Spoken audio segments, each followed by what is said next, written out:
This day is brought to you by Progressive. Are you driving your car or doing laundry right now? Podcasts go best when they're bundled with another activity, kind of like Progressive home and auto policies. They're best when bundled too. Having those two policies together makes insurance easier and could help you save.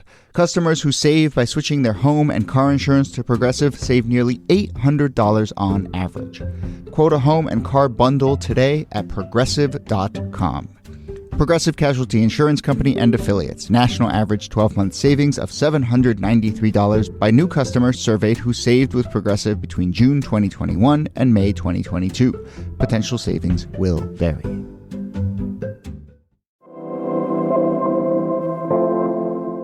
Hello and welcome to This Day in Esoteric Political History from Radiotopia. My name is Jody Avirgan.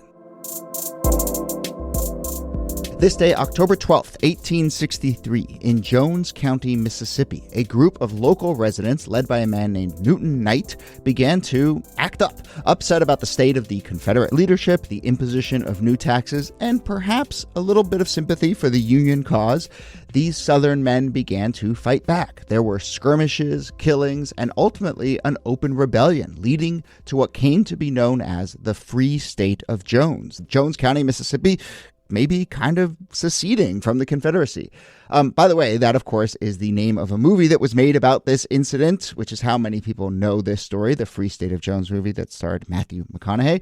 We've been wanting to get to the real Free State of Jones story for a long time, as I would say historians have a bit of a hard time figuring out exactly what this incident was. It was somewhere between a series of skirmishes to a full-on righteous war of independence. So, here to discuss, as always, are Nicole Hemmer of Vanderbilt and Kellie Carter-Jackson of Wellesley. Hello there.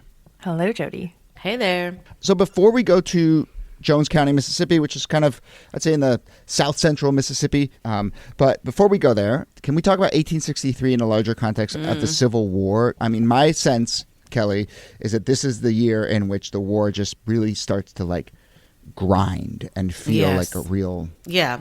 I think both sides thought that this was going to be a very quick war, and it turned out to be it was not. The casualties are extremely high. When you think of 1863, you think of Gettysburg, you think of high death counts, you think of not knowing which side is going to win or lose, you think of maybe the New York City draft riots in which, northern cities are compelling white men to fight for what they believe is, an enslavement issue.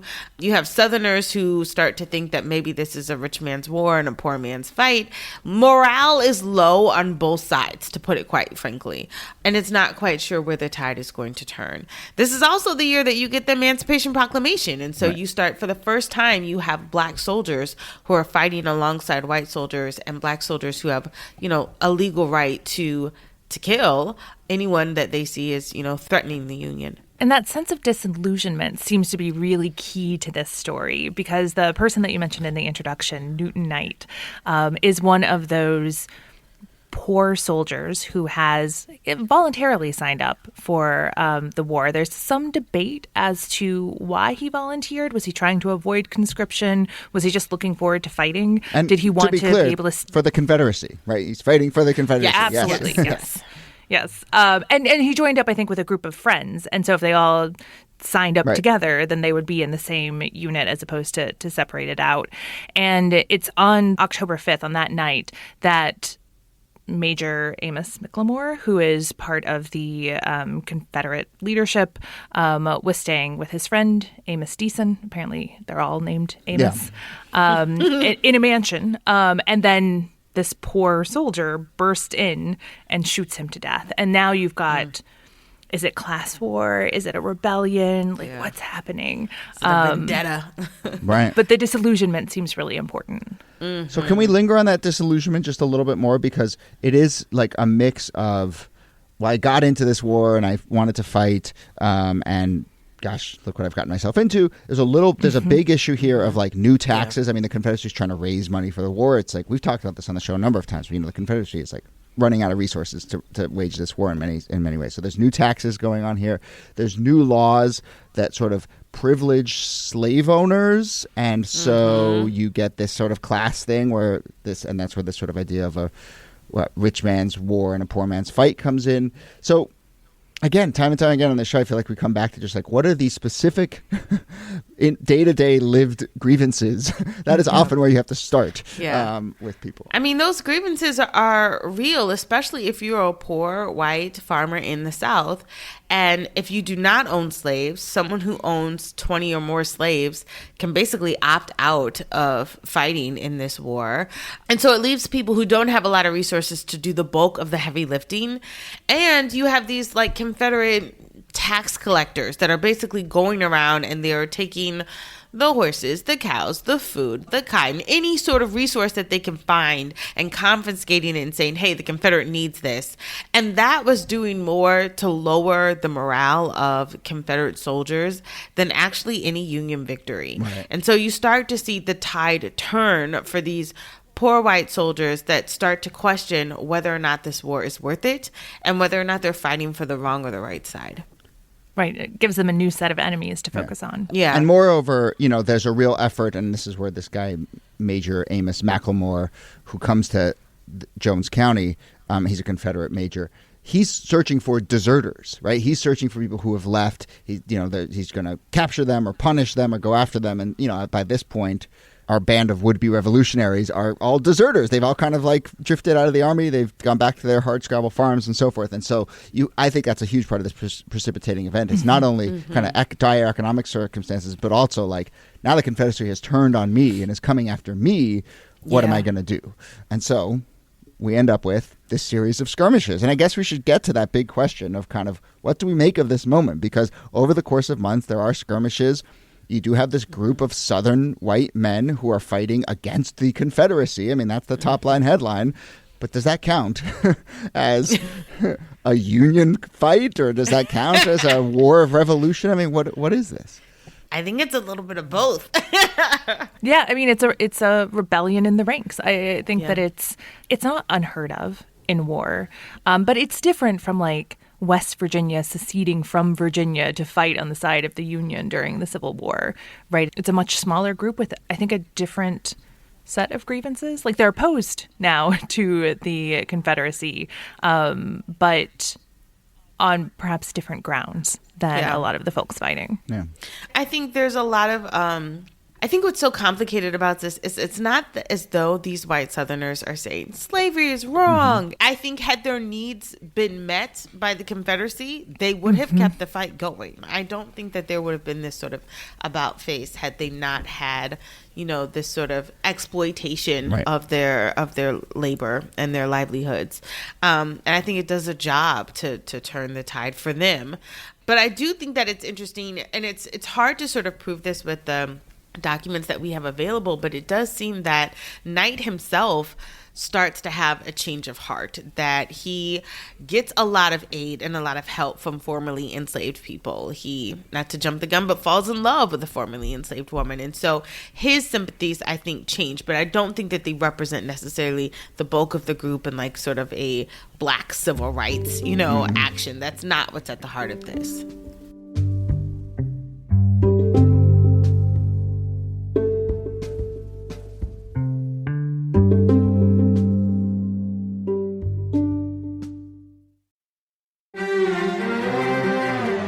You're used to hearing my voice on the world, bringing you interviews from around the globe. And you hear me reporting environment and climate news. I'm Carolyn Beeler. And I'm Marco Werman. We're now with you hosting The World Together. More global journalism with a fresh new sound. Listen to The World on your local public radio station and wherever you find your podcasts.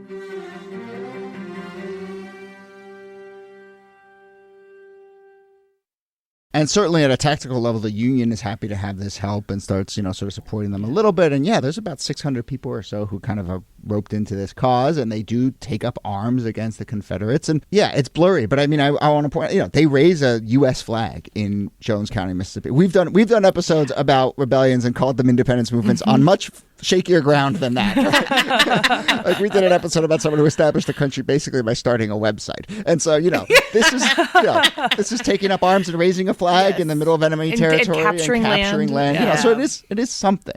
But they don't want to be independent of the Union. They want to be part of the Union, which I think makes it a little different. But I do think it is significant that there's this county in rebellion in Mississippi, and that it manages to stay in rebellion. Maybe it wasn't a place worth a lot, but... Yeah, you have a Union dot in the middle of a Confederacy. And, Jefferson Davis gets word of this, and they start talking about the quote-unquote Southern Yankees right in this town. And so it clearly has an effect, on the kind of story of the war. I'm glad you pointed out, Kellie, that Knight has a bit of a change of heart, and there's sort of an interesting personal evolution there. No surprise, from what I gather, I haven't seen the movie. Have either of you seen? I have seen the movie. You have? Okay. Oh, you have? Is it good? I mean, it's all right. It's, to me, like, Matthew McConaughey is always playing like the quintessential white savior. Like, that's his go-to role. And so, I have a hard time with it, but it's better than nothing. I think that, Would you say that it's all right? I think this is a story that needs to be told. Now, how it's told, to me, is somewhat problematic, but I'm grateful that if you wanted to know more, this might be your gateway into the discussion. Right. Victoria Bynum's book on which the movie is based is like a real work of scholarship and uncovered this really fascinating story, and it's nuanced and all these things. And of course, the McConaughey movie, no surprise.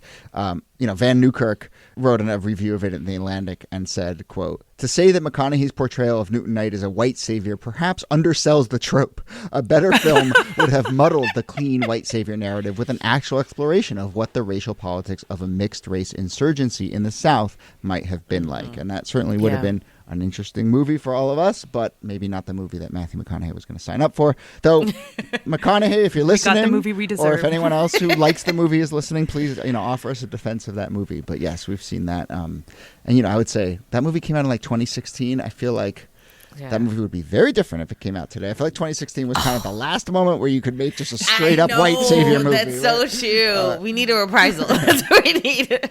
They'll come back. But yeah. So anything else to say to wrap up this rebellion? I guess we should talk about the actual state of the rebellion and what happens. They don't stay independent. They don't join the Union. Yeah. Yeah, it also doesn't go well for them at certain points in time, right? So at one point in time, they send soldiers and dogs after the rebels, and there are a number of them who are mangled by these man-eating dogs that are released. 10 were hanged.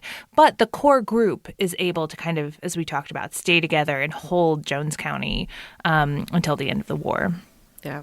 And I will say that the Union acknowledges Knight's efforts. And so they do sort of rope him into a post-Civil War Reconstruction era in which he is, he still has a leadership role in his community. He's still pushing for, the efforts of Reconstruction and what that means to him.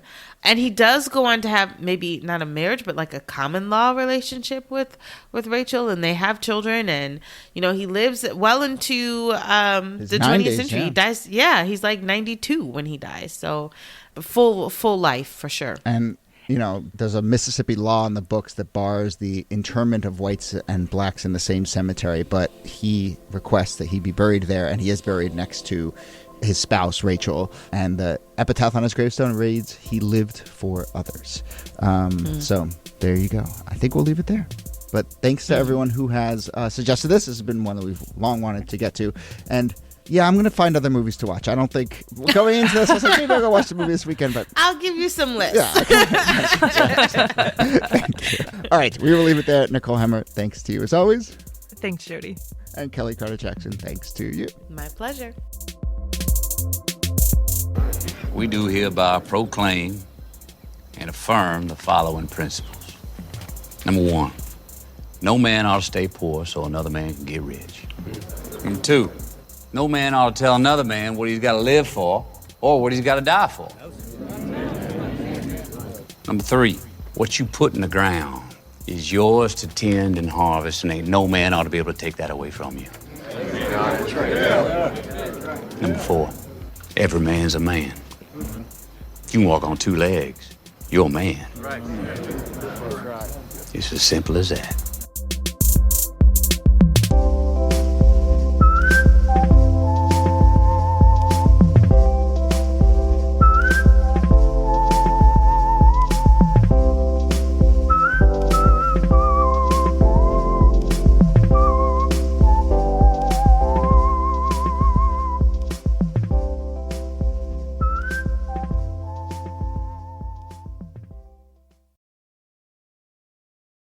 Support for This Day in Esoteric Political History comes from Odoo. What is Odoo? Well, Odoo is an all-in-one management software with apps for every business need.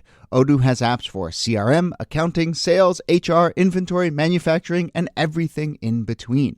And they're all in one easy-to-use software. And the best part about Odoo?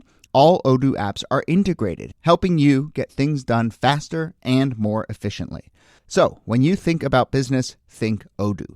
To learn more, visit odoo.com/thisday. That's ODOO.com/thisday. Radiotopia.